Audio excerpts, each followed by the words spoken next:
Hey everybody, it's Scott Steen with winnersandwhiners.com welcoming you to the TGIF version of Today in Sports Betting.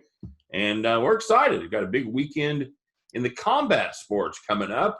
And we talked about UFC yesterday. We're going to talk about the other combat sport here today, and that is the WWE, everybody. And who better to break it down with? He's a wrestling fan from way back. Can't get enough of that attitude area. He is my co-host. He is Scott Reichel. Scott, do you smell what The Rock is cooking, buddy? I was always more of a Macho Man Randy Savage guy, but yes. Nothing to a Slim Jim, brother. Something like that. I mean, to ask me such a jabroni level question is really just not even right. But yeah, truth is, based on the intro, I thought you were introducing our guest first because you kind of penciled me in going through the wrestling enthusiasm. I don't think I've ever actually watched a full wrestling card. So I couldn't tell if that was sarcasm or not, but it's good to be here. So I'm looking forward to talking about it. Nothing like bringing in the true pros. I've never really watched a wrestling card, so I'm going to come forth with my opinion today. Woo! Woo! Dave, let's get him some help here. Let's bring in our true wrestling expert over there from winnersandwhiners.com, coming all the way from the great state of Maine there. It is the one, the only. You know him, you love him. He is the Dominator. What's going on, brother? I'm doing great. How are you guys doing? We're excited. Staying safe. We are stoked for this UFC card, and just when you think it couldn't get any better than that, we've got a barn buster, a barn burner, whatever. Barn buster. Of a barn buster. Okay, we got to start using that. That's a decent term right there. We're busting some barns on Sunday night with a WWE pay-per-view event, and this one is Backlash, and we've got some interesting matches here, but we have some prohibitive favorites, and I know the Dominator is going to help us break down and see where we can find a little value on this card. I know a lot of you are out there asking, when did WWE become a real sport? Well, I'll tell you when it became a real sport, when it started showing up on the sites where I bet money. So if you can bet on it, it's a sport, everybody. That's the definition that I use. So we're gonna see if we can open that wallet and make some ducats here today. So, David, we don't really know what the order is going to be on this card. That is one of those things they kind of play close to the vest. So we've got an order here on the betting site. We're just going to go right down the line here and start with Ireland's favorite son over there with Sheamus. Sheamus throwing the bro kicks, and he's going to be throwing him in the direction of Jeff Hardy for this one. So Dave, go ahead and get us started here a little bit. This is we kind of thought this match might happen for Money in the Bank, and Hardy took care of business in the first one, and I think the popular thinking goes Sheamus is going to win this one, and then they're going to have a big tiebreaker maybe at SummerSlam or something along those lines. So, Dave, give us your thoughts. Am I on the right track there? I think you are. This one I was a little torn with because I kind of a lot of times when a wrestler gets tormented like Jeff Hardy is by Sheamus right now, and I'll go into the backstory a little bit in a second. I kind of feel that the wrestler that gets tormented will come out on top in the end. But I have to go the other way in this one. I think Sheamus is going to win it. Jeff Hardy has anybody who follows WWE regularly knows that Jeff Hardy has had his problems with addiction in the past. And every once in a while, the WWE brings this up as far as a feud. A couple years ago, it was Samoa Joe that went after Jeff Hardy's addictions, and Samoa Joe eventually beat him. But they're bringing this up a couple of weeks ago on Friday Night SmackDown. The show started with a car wreck that showed Elias being taken away on a stretcher. They found out that the car belonged to Jeff Hardy. They found Jeff Hardy. He smelled of alcohol, and so they took him to jail. But he passed sobriety test. Apparently, he came back later on that night, and so we all know basically that it was Sheamus that set him up to try and get into his head and about the addiction and all that stuff. So You know, and Hardy did beat Sheamus in a match recently, but it wasn't a pay-per-view match. So I'm kind of thinking that Sheamus is in his head just a little bit enough to pull away with the victory in this one, and then possibly there'll be the rubber match down the road. You know, possibly SummerSlam or the next pay-per-view. SummerSlam isn't until August, so it could be the next pay-per-view. Maybe they'll do Extreme Rules and come up with Yeah. something where they have to do a shot between rounds or something like that. I don't know. Yeah. But you know, so I do think that Sheamus is going to take this one. I just, you know, it should be a great match though. I think it's going to be one of the better matches of the evening. It is one of the closer as far as the odds are concerned.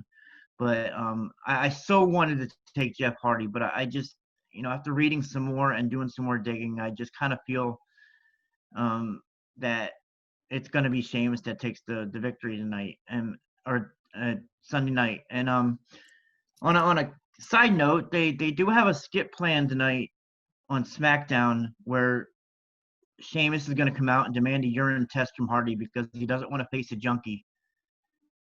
So I don't know how that's going to play out, but that's what I heard, that the skit is coming up for tonight on SmackDown. And I know when we reached out to you about doing this show that you really wanted to kind of see how SmackDown played out and then be able to probably make better choices tomorrow on Saturday.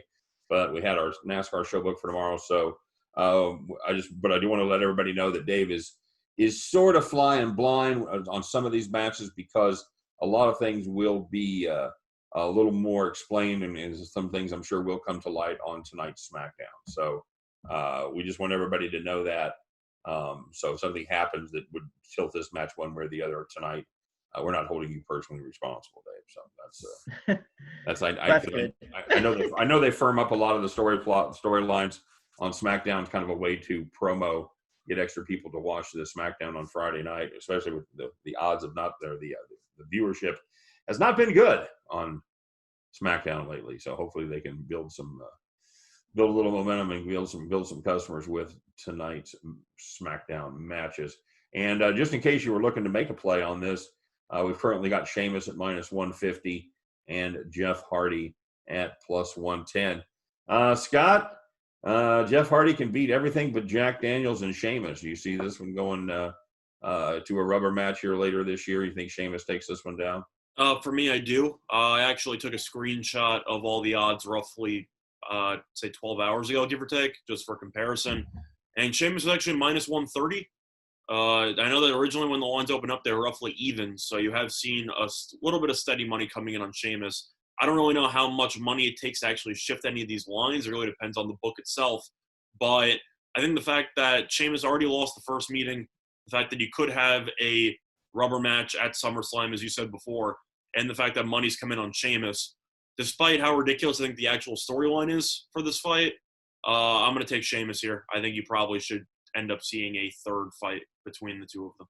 David, is there real such a thing as sharp money coming in on the WWE, or is this line just a reaction to public play? I think it's just reaction to public play. I don't think there's sharp money coming in. I know there's some sites out there that give out spoilers, and I can't. My friend tries to tell me them all the time, and I tell him not to because I want to be surprised. But are the spoilers actually accurate, though? Not all the time, you know, because there's times when he's told me a spoiler that he sort of slipped on and it didn't play out the way he said. I said, well, you know, you got to go back and check your sources next time. So, you know, they don't always play out. And I don't like the fact that WWE does at times let things leak. I think this should be, you know, especially if they're putting betting lines on them, you know. So, you know, there's no sharp money coming in as far as I know. So I always thought that the spoilers on random sites were just clickbait, where they just basically try to get people to go to their site just for clicks. I don't know if they actually have any information or not. I probably doubt it because you have spoilers on multiple different sites and it seems like every spoiler is different. So I feel like people are kind of making it up as they go. But I don't know if they're sharp money or not, but the only thing I do know is that apparently the public or whoever's making these bets really like Sheamus. And I think that for all the reasons we just said, I wouldn't be surprised. I don't think any of us would be that surprised to see them not blow this opportunity to create a rubber match at SummerSlam. So I think that's kind of how it's going to turn out. So we're all in agreement there that Sheamus will not put a what's Sheamus's finishing move, Dave? Bro kick. It is just the bro kick. kick. The bro kick. Okay, well I already used that. I was looking for something else to use, but so he won't put a bro kick in your bankroll after this first match. So, and now we're going to move on to the United States Championship match. The champion Apollo Crews going up against Andrade. Andrade won a triple threat match to get there against Angel Garza and Kevin Owens to get his shot. He is a former champion trying to win back the belt, but it looks like they're kind of grooming Apollo Crews. He just got some new theme music, and it looks like everything's going to be coming up roses for Apollo Crews. I think me and the oddsmakers thinks he cruises through this one, if you will. Because his name is Cruz. Oh, wow. Okay. Well done. Wow. He is minus 550 for this match, while Andrade is plus 325. David, is this a spot for our first upset of the night? No. Good job, David. Andrade lost the title to Cruz. It was a shocker, I think. Both me and my friend were watching it at the same time, and we were both shocked that Cruz won the title from Andrade a couple weeks ago. WWE, one thing I don't like a lot is the WWE does not change belts a lot of times unless it's a pay-per-view. They've actually gotten away from that a little bit over the last 2 years, where they do have a little bit more title belts, and I think it keeps everything honest a bit, because if you're watching SmackDown, oh God, he's not going to win the title because it's not a pay-per-view. Right. But they've done it now a little bit more, and I think it's made it a little bit more honest as far as keeping the storylines honest. People will now turn in because maybe they will have a title belt change. But I was shocked when he won it, but they are making a push with him. Like you said, he's got some new music, he's got a new attitude. He's finally won a belt, and it's been a long time coming for him. Andrade has Zelina Vega in his corner along with Angel Garza, who Andrade actually stole the win from Angel Garza to get this match, because Kevin Owens hit Garza with a stunner, and Andrade came in and swept up the victory. So I think there's some trouble in that camp. They've already lost Austin Theory. He's now with Seth Rollins and Murphy. And so, I think that there's more trouble brewing in that camp. And I think there's going to be some problems on this match within that camp. And, Apollo Crews is going to take advantage, and he's just going to retain his title. All right, very good. And do we have any prop bets anywhere on this stuff? No. I think it's all straight up stuff. Yeah. Okay, I'm just looking for anything that makes me keep from taking minus 550 on a bout. So it sounds like Andrade maybe be relegated, not quite to second tier but maybe not quite so prominently featured going forward. Dave, is that kind of what you're intimating? Yeah, he's either gonna secede from. I think they're gonna eventually set up a Andrade versus Garza match. So he's either gonna secede from Vega, or he's gonna stay with Vega, and Garza's gonna go the other way. So I just think there is trouble in that camp, and I think eventually they're gonna break up, all three of them, or two of them at least. Okay. And, I think troubles are gonna continue to show tonight. So. All right, very, very good. And we're going to take a look next at the, according to the odds makers, this is the most, we're going to take a look at the ladies next. Still quite a mismatch as Asuka goes against Nia Jax for the, is that a title? That is a title bout, right, lady? Right, Dave? Yes. Yeah, that's not for the women's championship. And Dave, you're telling us the story of, we all tuned in last time, of course, to watch Asuka take her surprise victory at Money in the Bank, paying what, plus 600 or so? Yeah, she was second on the list, I think, actually, and it wasn't plus 600. So yeah, So she gets the briefcase down, and of course everybody knows it follows the WWE. When you win your Money in the Bank, what's inside it is a piece of paper that entitles you to a title shot anytime, anywhere. You can cash that in. Except this time, Dave, it was a little bit different. As the women's champion, Becky Lynch was beaten by a tiny, tiny surprise opponent, and that opponent was a fetus growing inside of her own body. So she was unable to continue as champion. So when Asuka opened up the briefcase, Dave, what was in there? the title belt. The No title one belt. knew it until that night. And I was glad that the WWE kept that a secret too. But no one, it was a title belt. The Money in the Bank match wasn't just for a contract; it was for the actual title. And now Asuka went from being a heel to being a face. Favorite. There you So go. it was a nice switch. It was a nice surprise. I mean, I had no idea Becky was pregnant, but you know, So Seth Rollins hit his mark. that's is that Seth Rollins there? Yeah, that's her boyfriend or fiance now. Man, I don't know any of his moves. I wish it would have been Roman Reigns, and I could have used, like, he gave her the Thunderman, the Superman punch, or but yeah. Yeah, Seth Rollins' move is the stomp. He waits till you're on your knees, basically stomps in the back of your head into the mat, and that's how he wins his matches. The stomp. It's That's called it's called the stomp. I Okay, saw that. I know, kind of bland. I saw that on Broadway once. Does he use, like, trash can lids, or No. is he on stilts? How does?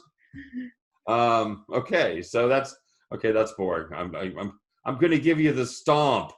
All right. Well, so, and it also doesn't work if I say he gave Becky Lynch the stomp. So No. it's just really, there's no road to go down there.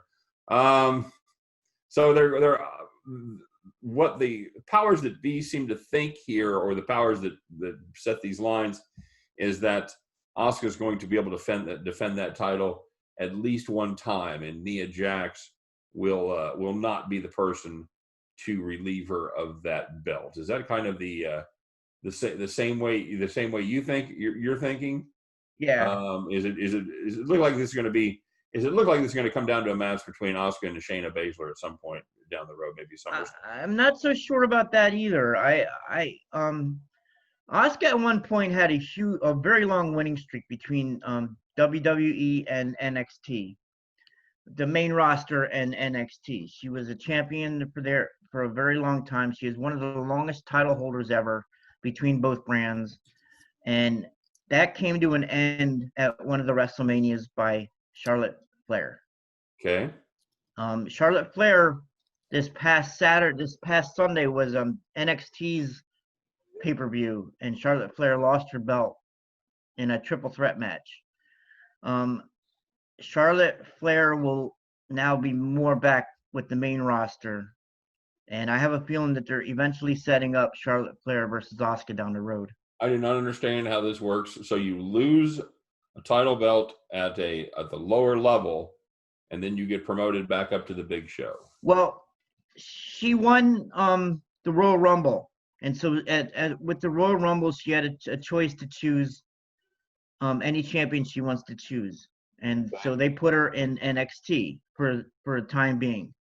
And I found out after she won the belt over Rhea Ripley at NXT that the reason why Rhea Ripley was basically stripped of her title was because her visa was up and she had to go back to her country, so she wasn't able to be here for a while. And that's why they put the belt on Charlotte Flair. And what is her country? England.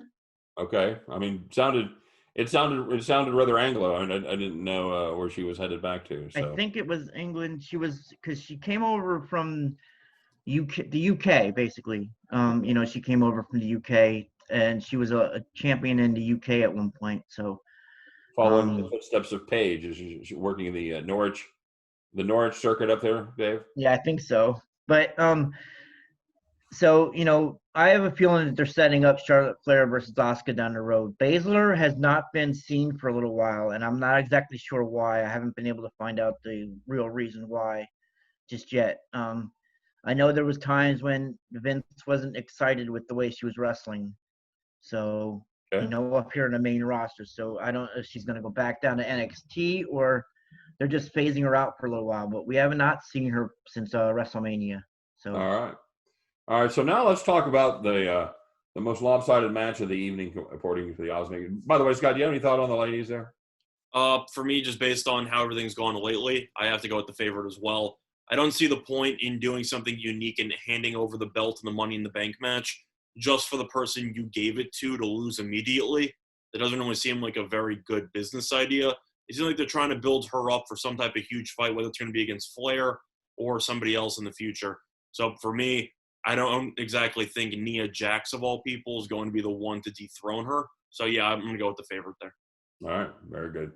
Okay, so let's talk about this one. This is going to be a match between Braun Strowman and it's a 2-on-1 handicap match basically, Dave, for the Universal Championship. Well, apparently, based on odds, it should be a 6-on-1, but we'll get to that. Right? As Strowman takes on John Morrison and The Miz. So, Dave, is this like a horse race where you've got, you've got like a Secretariat and running against, two entries from the same stable, 1A and 1 and 1A, where they both suck, because you've got Morrison and The Miz, yet Strowman is a favorite of minus 1750, Dave. Minus 1750. You got to lay $17.50 to win one thin dollar. And they're not doing any favors if you wanted to back the underdog here, as that will just pay you plus 600. So a little bit of a gap there, my friends. Dave, anything funky going to happen here in this one? I don't think so. Prior to WrestleMania, Braun Strowman he had the Universal, or I want to say the Intercontinental title, and he lost it in a 3-on-1 handicap match to Sami Zayn, Cesaro, and Nakamura. And it was 3-on-1, but it's three better wrestlers, I think, than the two that'll face tonight. I know The Miz is one of the better as in the business, but Morrison has lost a step. He was out of the circuit for eight years before he came back and joined forces. They won the tag titles. I don't think they're going to win this one. They just don't have it. Braun Strowman's I think they want to set him up. Miz and Morrison as the co-tag title or the co-universal titles would not be a big draw at SummerSlam down the road. I think Strowman's going to at least keep his title through till SummerSlam. And I don't know who, they're possibly going to set him up to face Bray Wyatt, who we haven't seen. He's going to face The Fiend, man. Yeah, I think that's who he's coming up to face soon, The Fiend. We haven't seen The Fiend, though, since WrestleMania, so I don't know if he's going to come back as The Fiend or as another entity or what. I just don't know what's going to happen with him, but we have not seen him since WrestleMania, so there's no way that Miz and Morrison are going to win this one. Scott, you can take a little plus 600 on Miz and Morrison. After all, you get two wrestlers for the price of one. I mean, I'm not a math major, but no. For this fight, I got to take the favorite here. I feel like if you're going to take the underdog in any of these fights, are going to need at least a storyline or some type of reason why you think they would have a title switch here. I don't see that happening. I kind of think that this fight's pretty straightforward. Or not a title change. Sorry, I just think Braun's just the bigger draw for me, and I don't really think The Miz and John Morrison are going to bring much to the table. So for me, maybe this fight will look close early on, as wrestling tends to do. But at the end of the day, I think Braun will just be too much to handle. I think he should win this relatively easily. Well, and and Dave brought up an excellent point. You're not going to have two guys that are splitting the title that are going to show up and wrestle on a pay-per-view, right? I mean, that is. Well, yeah, I said for a title, but yeah, I misspoke there. But that's the same idea. I don't really know how gimmicky it's going to look if you have somebody challenging for a title and it's a 2v1. That's not exactly an ideal situation, unless maybe after they would win, one of them would pin the other one, and you'd end up getting one champion maybe. But even that sounds a little bit much. So for me, yeah, I'm gonna go with Braun there. Even somehow money's actually come in on Braun because he opened up at $12.50 and now he's at $17.50. So I guess somebody loves him. So yeah, I'm gonna go with Braun there. Loading them up. Another point is sometimes, when there are big upsets, it's because, a wrestler may have an undisclosed injury. Right. I always wondered about that too. Sometimes a wrestler will wrestle a match and you find out that he was injured after. How the hell did he wrestle then during the match if he was injured after, or if he was already injured? But what about Daniel Bryan showing up in basically a full arm cast and he still won his fight anyway? So yeah, I mean, it's just, that's a time when, something happened. Or like with Rhea Ripley, I never expected her to lose the belt to Charlotte. And then I find out afterwards that the reason why she lost the belt was because her visa was up and she had to go back to her country. So, when you see upsets, big upsets, a lot of times it's because there's something undisclosed, as far as an injury or, maybe someone just is suspended and we don't find out about it until afterwards, something like that, So your advice on taking long shots is to hire a private detective and try to figure out what's going on with the favorite. Yeah, pretty much. I Okay. think you've got it now, Scott. Foolproof strategy. Mm-hmm. All right. So, man, we're going to jump from the frying pan right into the fire here as we've got another one with extremely long odds as Drew McIntyre and Bobby Lashley. This is for the WWE Championship. Is this maybe this is going to be the headliner here, Dave? I don't know. I'd lean Edge Orton, but that's just my thought on that one. Yeah, it could be. McIntyre is minus 850 in this one. While if you did want to pick up Bobby Lashley, you could do that at plus 450. This is to me, this is kind of emblematic of this entire event. It's kind of a throwaway match in a throwaway in a throwaway event. I think there's just a lot more potential rivals for McIntyre than there is with Bobby Lashley. I think McIntyre is going to set up maybe Randy Orton, AJ Styles, maybe Jinder Mahal. I think they're going to I think one of those guys is going to break through the pack and probably be the rival in this one. I don't know, Dave. I'd be curious to see. See what's your thoughts on this one. Lashley just seems like the sacrificial lamb here to move Drew McIntyre onto bigger and better things. Yeah, I agree. Bobby Lashley, this is his first title shot for WWE title in 13 years. So, he is getting a push lately, but he's dumped Lana, his presumed wife, in his corner and brought in MVP, who was a pretty good star in his day, a little after the Attitude Era.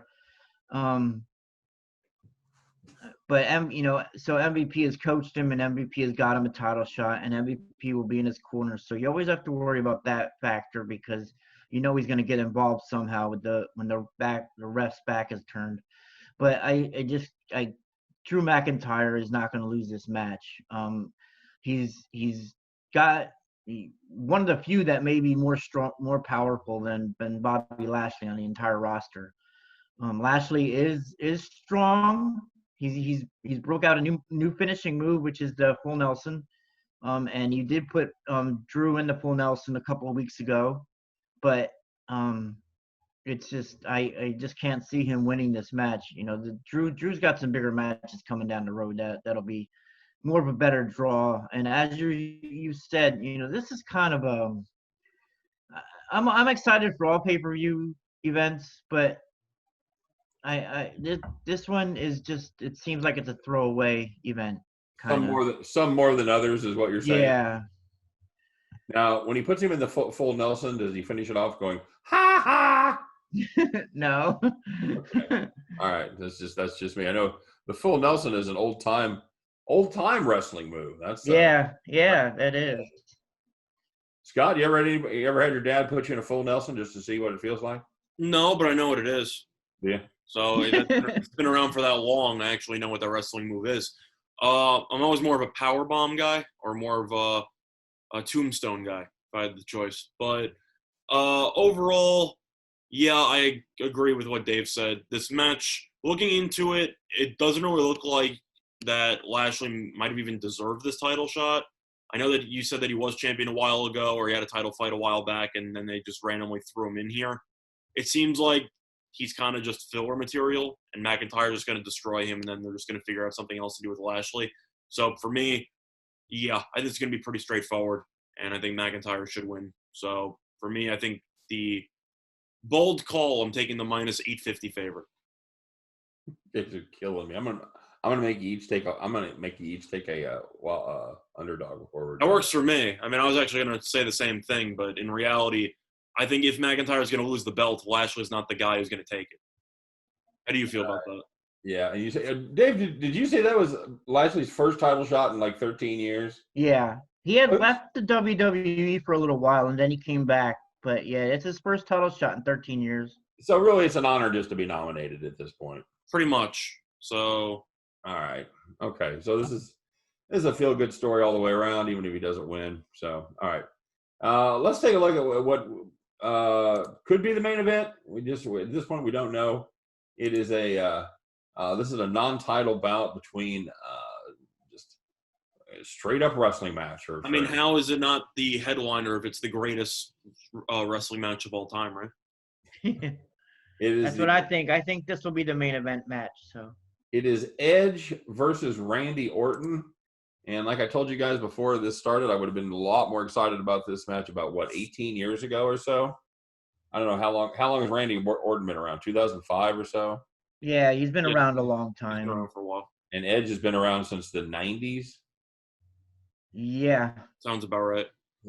Okay. Edge was a huge part of the Attitude Era. I know that much. Right. I just don't understand how they can just recycle these guys. I mean, you don't see people clamoring for a pay-per-view event between Dan Marino and John Elway are gonna come out of retirement and they're gonna fix the NFL. Dan Marino and John Elway are coming back. I'm in. Okay. Yeah. Okay. Nice. See, you're the one guy. Mm-hmm. You're the one guy. Although with the Undertaker still doing his thing, at least on WrestleMania, and he's I think 74 years old. So he's 60, isn't he? That sounds right. He's probably, I don't know about 60, but he's definitely minimum late 50s. Well, because he had a winning streak of what, Dave? 32 matches. 31 matches, and then he finally lost to Brock Lesnar. Right. So he was 31 matches in a row at WrestleMania. Then he lost to Brock Lesnar. So he was 31-1, and then he has had a couple of matches since then. 2 matches. Yeah. So that's 34 times right there. So he has 2 losses overall, I think, at WrestleMania. The other one was against Roman Reigns. So if he made his first appearance at 25, then he's pretty much 60. That's close to it, at least. That's phenomenal. Mm-hmm. That's phenomenal. I'd like to be in as good a shape as he is at 60, and since that's just a couple of years away, I'm going to have to hurry. Now, just a quick question, actually, about this card. Since I'm not as familiar with wrestling as Dave is, or probably even you, my question is, even though Orton and Edge are both, I don't know if primes exist, but you know what I mean, they've been around the block a few times. Did the WWE just add them to the card to add some name cachet? Because most of the other fighters are, I'd say, either up-and-comers or maybe not the most, I don't want to say marketable, but you know what I mean. They're not full headliners, so to speak. Well, yeah, that's a good question, Dave. Now, Orton really hasn't taken a break, right? He's been pretty much wrestling consistently since he came. Yeah. But Edge was away for a long time. Right. Edge was away for 9 years. He had the reason was it's not so much that they recycled him. Edge wanted to come back because he loves wrestling. Edge was away for 9 years because he had a neck injury. He was told at that point that he would never wrestle again. Right. So he's had a few surgeries to come back, and now he's doing what he loves to do again. I think, I don't know about them putting this match on this card to give it some name, But you think that's possible? it is possible because they are, making it the greatest wrestling match ever, or they're announcing it as the greatest wrestling match ever. And so, but that is a reason why Edge is back now. He didn't like sitting on the sidelines anymore. He wanted to come back. He found a way to come back through doctors, through very hard rehab. And, his wife said when he was working out, she said, I saw that look in his eye, and I knew that he was determined to come back. Well, just a quick question, though. Is this going to be the first fight or the first match he's having since coming back, or he's had a couple? They did Last Man Standing at WrestleMania. That was Okay. Edge won that match. So yeah, I didn't love that either. By the way, I didn't think that was one of my favorite matches. Did you like that one, Dave? I did actually. I thought it went all over the place, which is what they were expecting it to do. But this is his second time back, basically, because he officially came back at Royal Rumble. So, and Royal Rumble is a spot where you will see a lot of surprises, and he was a surprise to come back at Royal Rumble. Even though there were rumors of his making a comeback, there was also rumors of Paige coming back, but apparently now she is totally done. What happened to Paige, Dave? I watched that movie. Now I want to know what happened to her. She also is injured. She has an injury that they say I believe it's her neck as well, and she will never be able to wrestle again, apparently. So honestly, you watch a lot of the moves these guys do and the way they hit the mat. You wonder why it doesn't happen more. Have more neck injuries. Yeah, exactly right. Because I know that once you get to this level, some of the stuff they do is so difficult that if anybody is off just by a hair, you run the risk of real injuries. WWE takes an enormous amount of trust to be a part of that company. Yeah. Because there's times when people that will get up on the top ring with their back turned to a crowd and they'll do a backflip on it, and you have to trust that those people are there and those people will catch you. You're not even looking before you do that move. And so it is timing, and it's why they also have the lower league with the NXT. Although if you ever watched an NXT match, or on Wednesday nights you can watch it, or if you watch, you will find out that NXT matches are actually so much better than WWE matches. They seem to have more excitement, even without the fans. Although they brought back fans now for the matches. But it just seems like their matches are so much better. They're so much more exciting, and it's really weird. I ask my friend, I said, why can't the WWE, the main roster, do this what NXT is doing? And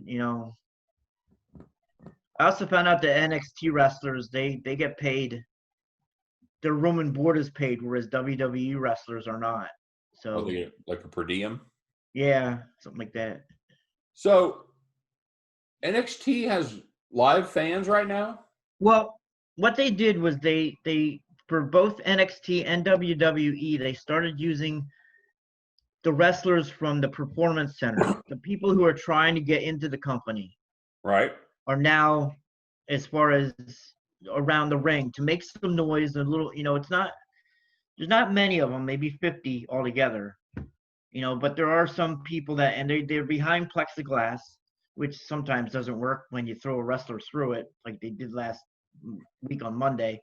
But it's still, there's wrestlers behind the plexiglass and they're standing up, they're social distancing, they've all been tested, and so they have brought back some fans in that respect, and that's they've been doing it for a few weeks now, and they will do it for this pay-per-view as well.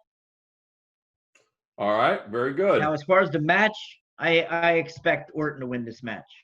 Okay, he is a -160 favorite. Edge is +120. Yeah, I can't go with the dog. I want to go with Edge, but I just can't. I just think that they're going to set up a rubber match down the road. So I do think Orton's going to take this one. I think Orton wins by nefarious means. I think there's some sort of cheating involved, having the referee look the other way or something. I think Orton does some dirty shenanigans here to even the score. Could be wrong, just a hunch. All right, so let's talk about the Scott, you got any thoughts on Orton Edge? You kind of stole my thunder there. I was going to say I think Orton's going to win, but I think he's going to do something dirty and he'll get the W for the rubber match. So very good. we'll see what happens. And we'll set up another rematch because I guess people can't get tired of watching these 50-year-old wrestlers go at it. All right, so the last match that's on our card, we don't know where it will be. I got a feeling this will actually be the first match, if I'm not. It's definitely not. I don't think there's any chance this one's going to be the last one. So I think it'll be somewhere in the last middle. match. You're right, but it is the WWE Women's Tag Team Championship match. Dave, this is going to be a fatal three-way. Well, a triple threat match, but yeah. Triple threat match. It's a fatal four-way triple threat. Right. Yeah, I'm an idiot. So basically, anybody can pin anybody here. Right. All right, so you got Bayley and Sasha Banks going at the Iconics and Alexa Bliss and Nikki Cross. Bayley and Banks are the favorites here, minus 200. The Iconics plus 200. And if you wanted to go with Bliss and Cross, you can get a little 275 action on that one. So, yeah, it's theirs to lose. Do you think Bayley and Sasha Banks defend that title successfully, Dave? This one is probably the toughest, but I want to play a match where we're going to get some money, and so I'm not looking at the favorites to win this one. Okay. But I want everyone to know that this storyline could go one of two ways. The first way is Sasha Banks. We all know that it's coming. I mean, anybody who watches wrestling knows that it's coming. That Sasha Banks and Bayley one of them is gonna turn on the other eventually. When they won the titles, Bayley or Sasha Banks bailed out the team. Bayley tried to steal her thunder and it didn't work out, and then Sasha Banks came in and cleaned up her mess.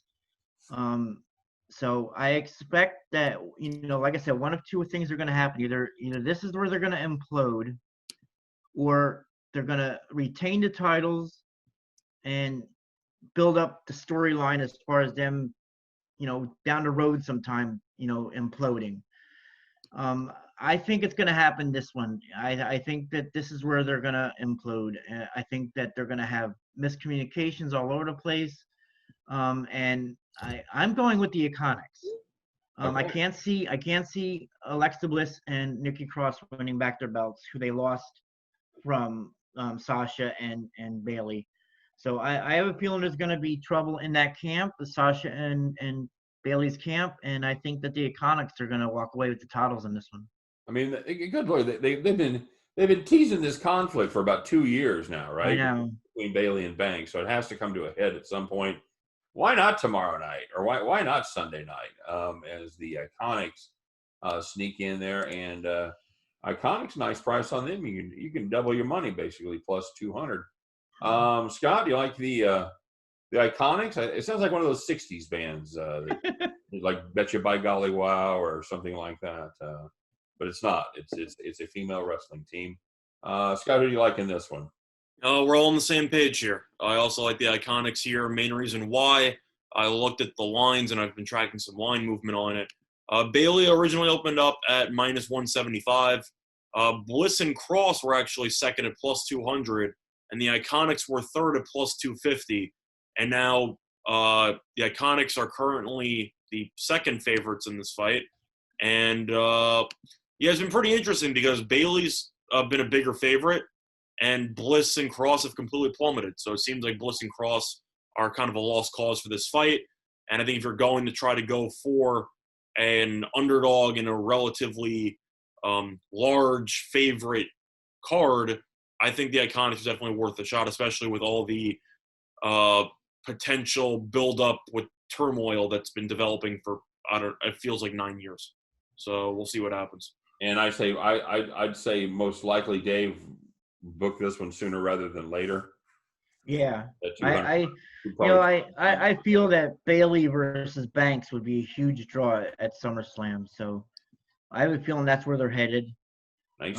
It would make sense, So I feel that tonight's the night that they finally implode, or Sunday nights tonight. All right. So just to recap, chalk. Okay, good recap. Is there any spin anywhere there, Dave? Worth a long shot? Because it feels like one of these long shots is going to surprise us. Is that fair, Dave? It surely can't go chalk all night long. Well, the final long shot. Do you mean a long shot like one of the plus 400 and above people, or does Hardy count as a long shot? At this point, I think you could take Hardy as a long shot, even though he's just plus 110. Just non-chalk at this point. Yeah, I think the Hardy match is the only one that could go the other way. That's why the Edge Orton. I can't say that actually. Maybe both the Edge Orton match and Sheamus Hardy match. They could go either way. I just if they want to drag out Edge Orton versus for another time or for one more time, then Ed Orton's gonna win this one. If they want to end it right now and maybe have them eventually return as the Rated R Superstar and the Viper as tag team partners down the road at some point, then Edge will win this one. So that one could go either way. So could the Hardy Sheamus, but I think that both matches are setting them up for a third match. So that's why I went with the favorites. Okay. I think to separate the two, I think the question you have to ask, at least for comparing the two, which fight or which match do you think fans would be more excited to see a rubber match? And I think it is probably Orton Edge just based on name appeal. I think. So I think that if you're looking at somebody to potentially go for the sweep, I think Hardy probably has a better chance of getting the sweep because I think more fans would be interested in seeing Orton Edge 3 than Sheamus Hardy 3. Would you agree with that, Dave? Yeah, I would agree with that. And also, like I said, at the top, a lot of times when a wrestler's defaced, like Sheamus or like Hardy has been, Sheamus pulled out all the stops. He faked, a DUI for Hardy. He's bringing back Hardy's old, bad memories. So that's kind of why I feel that one could be more, where Hardy will get the revenge basically on what Sheamus has done to him over the last couple of weeks. Yeah, Sheamus might just be bullying him, and Hardy just puts him to bed, and it's like, all right, we'll move on from here. Yeah. Mm-hmm. Yeah, I think that's very possible. I don't see any of those. I keep looking over. I really want to take one of those deep numbers. The more I look it over, the more I like the chalk. It's just I don't think there's anybody who's really close to any of the favorites here, which I think is an issue. Unless, once again, as Dave said, there's something behind the scenes and your private detective has some inside information, then maybe. But for the most part, the only one that I think has it's a very interesting spot is Asuka, but at the end of the day, she literally just got the belt, so I don't think they're going to force her to give it up right now that's not on a pay-per-view card. Yeah, that'd be the only one I would even consider as well is a Nia Jax at plus 400. But it's just all signs seem to point away from that. I can't see them taking a belt away from Asuka, especially since Nia Jax was also in the ladder match. So yeah, well, it's also a shock. If they wanted to put the belt on her, why didn't they just do it then? That's what I'm saying. It's also a shock the belt instead of a call-out card was in the actual case. So I don't think they're going to immediately cause that match to be practically useless by having the champion lose the new belt in the first fight. I just don't see that being a thing. All right, gentlemen. Well, very good. Looks like a fairly chalky night there in the old WWE. Maybe a small spin on there on a couple of the small underdogs. And it looks like if you wanted to play a dog, that's going to be the Iconics at plus 200. So lock that up as soon as you can. And as always, this one is available on the WWE app. And they do a great thing where they give you the first month free. So if you want to sign up, and you can actually watch the pay-per-view event at no charge as long as you cancel before the end of the month. So pretty cool deal that they do there, Dave. I'm not sure how that works as a business model, But Well, they have so many people that have signed up. I mean, I've been a member now for about 2 years, and I'll tell you one thing: paying $9.99 a month is a lot better than paying $50 a month for a pay-per-view. oh yeah, basically, So, if you're watching 2 pay-per-views a year and one of them's WrestleMania, you're coming out ahead. yeah. WrestleMania is usually around what, $80-$90? No, normally it was $49.95 for the regulars pay-per-views, and then $59.95 for WrestleMania. Oh, okay. Well, that's not too bad of a jump then, but yeah, it's a handy thing to have. And they have the cool thing about it, they have all the matches, all the pay-per-views basically ever are at your disposal. So if you want to watch a wrestling match where crowds were in the stands, and remember what that was like, they've got all the WrestleManias there as well. Dave, I know you're kind of got your finger on the pulse of the WWE. Any thoughts on when actual crowds may return? I do not know. I do not have an idea on that. Okay. I know. Let's see. I heard NASCAR is coming back with they're allowed 8,000 fans or so in the stands, which is still. Well, they're doing a small number of fans in the stands by invite only down there at Homestead. It's going to be military personnel from the area that are getting invited. And then I believe it's the next race is going to be at Talladega, and that one will be open to the public. However, they're going to limit it to 5,000 fans. Oh, okay. So Scott and I were talking yesterday that may be a bit of a hot ticket for those people that get awarded one of those seats there at Talladega. Still, the WWE, I'm glad they're doing what they've done with just adding, at least 50 people, in there, to make some more noise and make it sound. And they cheer just like the regular fans do. They boo the heels and they cheer the favorites. So, it's nice to see that at least they have that there right now. Well, I feel like that's also a good point because I feel like this could be a trial run for the WWE where it kind of lets them compare once again crowd noise versus no crowd noise. And if they notice that it's significantly better with even the 50 people that are there who are also members of the organization, then maybe you can make the argument that it is worth the risk of getting more fans into the building because it adds to the atmosphere. Dave, side bet on the match most likely to hear the chants of "This is awesome." What's that? Edge. Okay, yeah, probably right. All right, Scott, you got anything to add? No, not really.